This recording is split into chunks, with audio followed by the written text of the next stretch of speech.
Either Jeffrey MacDonald slaughtered his family, or they were intruders imitating the Manson family.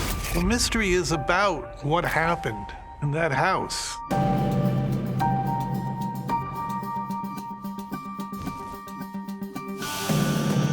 Wilderness of Air is a multi-part true crime documentary series about the famous MacDonald case. Back in 1970, Dr. Jeffrey MacDonald has been charged with the murders of his pregnant wife and their 2 young daughters. MacDonald blamed the crime on a group of hippies.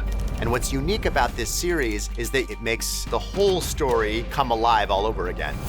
It's the most popularized crime in American history. He's been swirling through the public consciousness for 50 years. the best-selling book, the miniseries. The television movie Fatal Vision. Errol Morris wrote a book that brought into question the conviction in 1979. I wanted to write it because the case bothered me. It's an investigator's dream that you can solve a case, you can solve a murder. Not so simple here. The answers to who did it, what happened, why it happened, are elusive. The real perpetrators of the crime could never be found. Errol Morris has one of the greatest minds of any storyteller I've ever met. I met Errol, and we came up with the idea of doing a documentary about it that would hopefully reinvestigate the murders. The book was the starting place, but ultimately we had to do our own investigation. It has gone beyond the book in the sense that Marc has been enormously successful at getting people to talk to him, doing additional research. We tried to track down everybody who was connected to the case. And these people kept a lot of the investigative materials, newspaper articles, and audio and video recordings of events that had happened years ago. If somebody kills your daughter and 2 grandchildren, are you supposed to sit back and do nothing about it?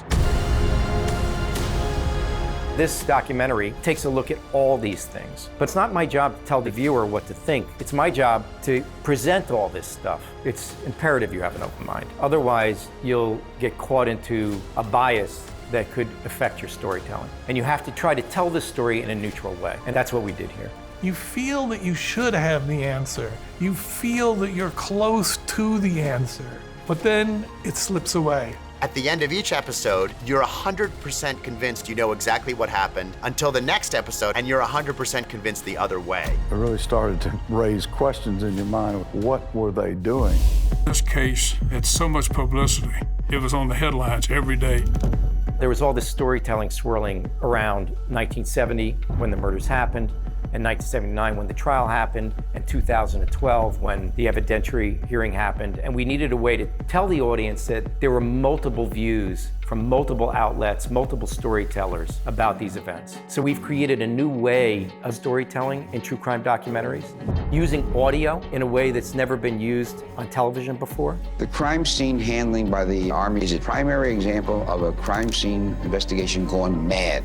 And we created this spinning television monster to tell the audience that this was a big deal. What happens when a narrative takes the place of reality?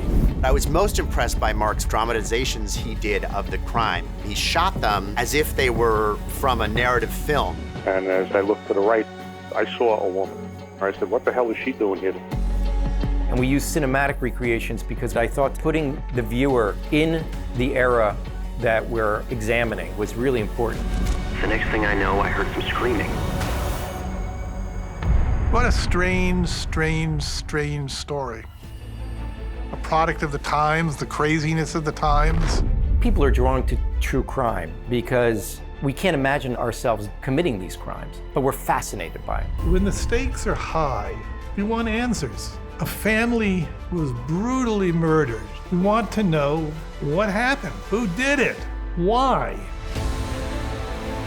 Blumhouse is most known for our scary movies, and there's nothing more scary than true events. By the unexpected nature of it, by the gruesome nature of it, but also by the mystery of it. And as you go through the story, you're going to vacillate between guilt and innocence. There's a reason for the title, a wilderness of confusion, of mistakes, of misconceptions,